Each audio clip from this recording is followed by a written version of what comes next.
एक दिन तूफान कम हो जाएगा, एक दिन तूफान कम हो जाएगा, खुद बखुद पाषाण नम हो जाएगा।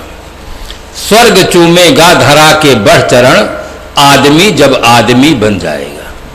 अगर आदमी आदमी बन जाए तो धरती तल की सारी समस्याओं का समाधान अपने आप होगा।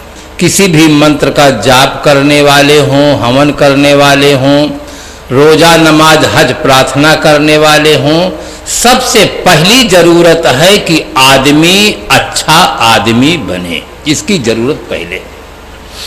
इसीलिए हमारे पूर्वजों ने कहा आचारः परमो धर्मः, आचारः प्रथमो धर्मः, आचारहीनम न पुनन्ति वेदाः। आचरणहीन व्यक्ति को वेद भी पवित्र नहीं कर सकता। इसकी आवश्यकता आज बहुत ज्यादा।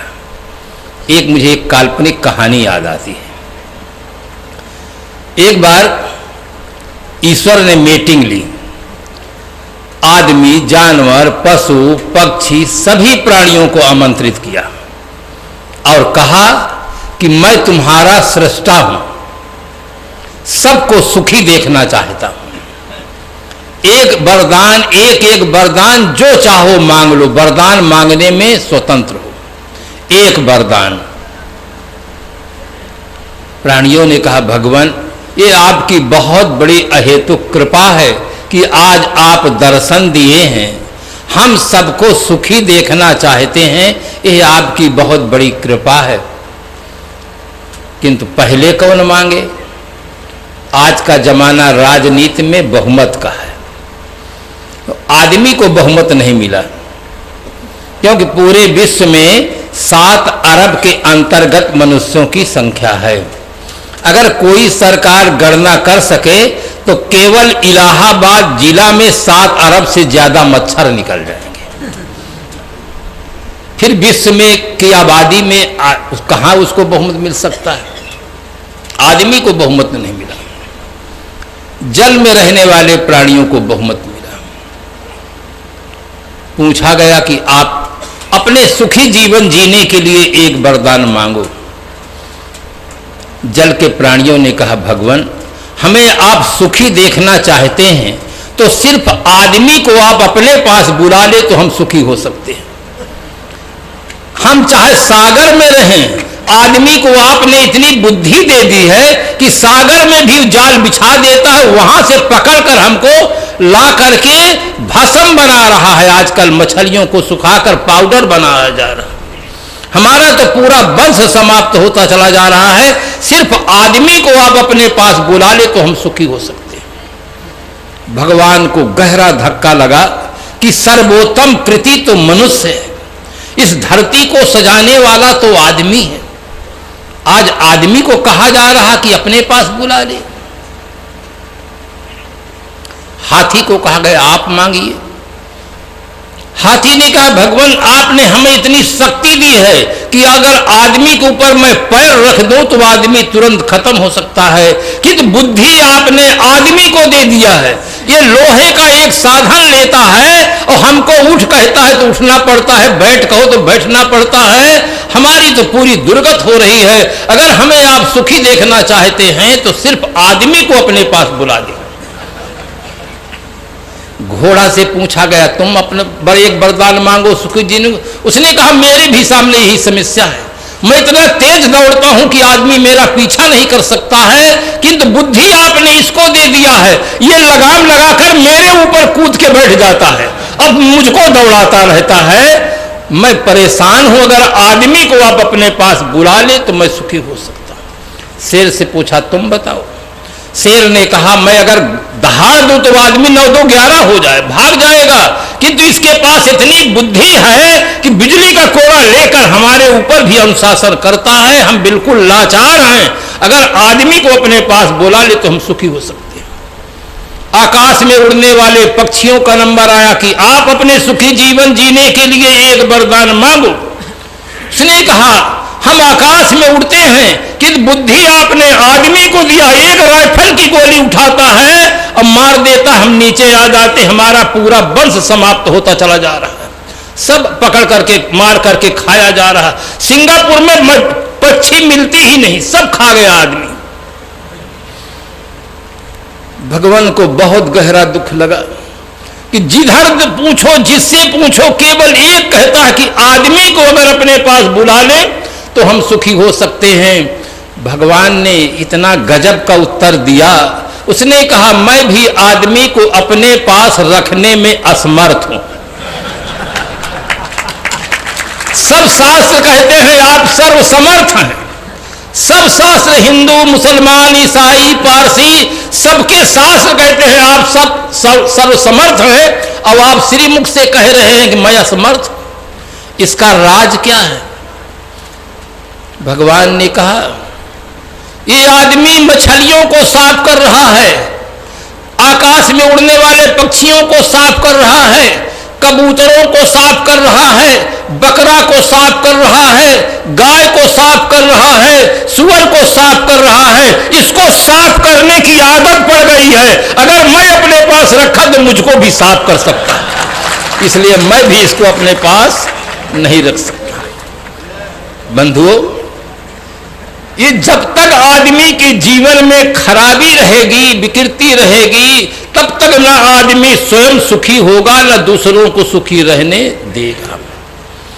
इसलिए आज अच्छे आदमी की जरूरत है। अगर अच्छा आदमी रहे, श्रद्धालु समाज ने अच्छे आदमी को ही देवी कहा, देवता कहा, अवतार कहा, भगवान कहा, पैगंबर कहा, तीर्थंकर कहा। सतावे जो गरीबों को उसे शैतान कहते हैं, गरीबों की करे रक्षा उसे भगवान कहते हैं। हविस की हविस इंसान को हैवान बना देती है, हविस की चोट इंसान को इंसान बना देती है। अगर हविस से बचे जीवन भर तो इंसान को भगवान बना देती है, इंसान भगवान बना देता है। धरती का सर्वोत्तम प्राणी मनुष्य है, मनुष्य ने ही सारा विकास किया है। अगर इस धरती तल पर सभी प्राणी होते, केवल आदमी भर नहीं होता, तो दुनिया में एक भी किताब नहीं होती, चाहे वो वेद हो, चाहे कुरान हो, चाहे बाइबिल हो, चाहे गुरु ग्रंथ साहिब हो। अपनी अपनी किताबों को श्रद्धालुओं ने अपौर से कहा, ईश्वर वाणी कहा, और कहा हमारी किताबें आकाश से उतर आती हैं। आकाश में कहीं कोई प्रेस नहीं है कि वहां से पुस्तक छप कर आ जाती है। आदमी जितनी पुस्तकें हैं सब मानव मस्तिष्क की उपज है। आज के इस वैज्ञानिक युग में आप देख सकते हैं, हाथी के पास, शेर के पास कितनी बड़ी क्षमता है, किंतु आज तक कोई हाथी, कोई शेर, कोई प्राणी, मानवेतर प्राणी एक भी पुस्तक नहीं लिख सके। पुस्तक मानव मस्तिष्क की उपज होती। दुनिया में होते केवल आदमी भर नहीं होता तो दुनिया में एक भी मंदिर नहीं होता, एक भी मस्जिद नहीं, गिरजाघर नहीं होता, एक भी गुरुद्वारा नहीं होता। मंदिर का बनाने वाला आदमी है, मंदिर की मूर्ति को बनाने वाला आदमी है, मंदिर की मूर्ति में प्राण प्रतिष्ठा करने वाला आदमी है, मंदिर की मूर्ति के सामने हाथ जोड़कर तुम्हें माता च पिता कहने वाला आदमी है। अगर किसी कारण से नाराज हो जाए तो तोड़कर फेंक देने वाला भी आदमी ही है। इसलिए मानव तू सबसे महान। अगर धरती तल पर आदमी नहीं होता तो दुनिया में कोई संप्रदाय नहीं होता, कोई मजहब नहीं होता। इन सब के मूल में आदमी है। आदमी ने ही सारा विकास किया है, चाहे वो भौतिक विकास हो, चाहे वो आध्यात्मिक विकास हो। सारे विकास का श्रेय मानव को प्राप्त है, किंतु दिशा गलत हो जाने के कारण से आज दशा गलत हो गई है। आज वैचारिक स्तर गिर गया है।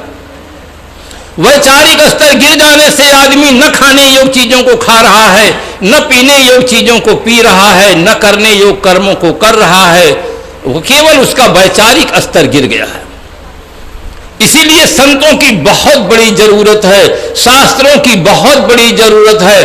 कुछ आजकल हमारे प्रबुद्ध वर्ग के लोग प्रश्न करते हैं, क्योंकि आज शिक्षा का विकास बहुत हुआ है, बौद्धिक विकास बढ़ गया है। आज का प्रबुद्ध मानव प्रश्न कर रहा है कि कृषि, व्यापार और सर्विस से हमारी आर्थिक स्थिति ठीक होती है, पौष्टिक आहार, व्यायाम, संयम और निद्रा से हमारी शारीरिक स्थिति ठीक होती है। सत्संग में जाने से कौन सी हमारी स्थिति ठीक होती है, यह प्रश्न कर रहा है। प्रश्न न्यायोचित है। मानव मस्तिष्क में जो प्रश्न उठता है उसका बौद्धिक समाधान मिलना चाहिए। मेरे जीवन में एक घटना घटी बड़ौदा में। मैं सायंकाल गुरुदेव जी के साथ था, बोल रहा था मातृदेवो भव, पितृदेवो भव, आचार्य देवो भव, अतिथि देवो भव, इस पर बोल रहा था। एक बैंक के कर्मचारी आए हुए थे, पहली बार वे आए थे सत्संग में, उन्हें कुछ अच्छा लगा होगा, बैठे रहे। सभी लोग चले गए। मैंने कहा आप भी जाइए। उन्होंने कहा मुझे प्रश्न करना है। मैंने कहा पूछो। कहे आपका उपदेश तो बहुत अच्छा लगा, मातृदेवो भव, पितृदेवो भव, आचार्य देवो भव, अतिथि देवो भव, इस पर जो आपने चिंतन दिया है वो बहुत अच्छा लगा हमें, किंतु आप खुद माता पिता को छोड़कर साधु हो गए हैं और हमको कहते हैं माता पिता की सेवा करनी चाहिए, तो आपके उपदेश का प्रभाव हम पर कैसे पड़ेगा, ये हमें हमारा प्रश्न। फिर मैं उसको समझने लगा, बहुत प्रेम से समझाया कि हमारी संत परंपरा रही है और इस प्रकार से गुरु आश्रम में जाकर सेवा करके ज्ञान प्राप्त करते रहे, फिर समाज को देते रहे। बहुत प्रेम से समझाता रहा, उनको दिमाग में बात बैठती नहीं। वो जो है करवा सो निकले टूटी साहब का एक छोटा सा सूत्र है, बहुत बड़ी समस्या का समाधान सदगुरु कबीर साहब ने एक छोटे से सूत्र में दिया कि जो रहे करवा सो निकले टूटी।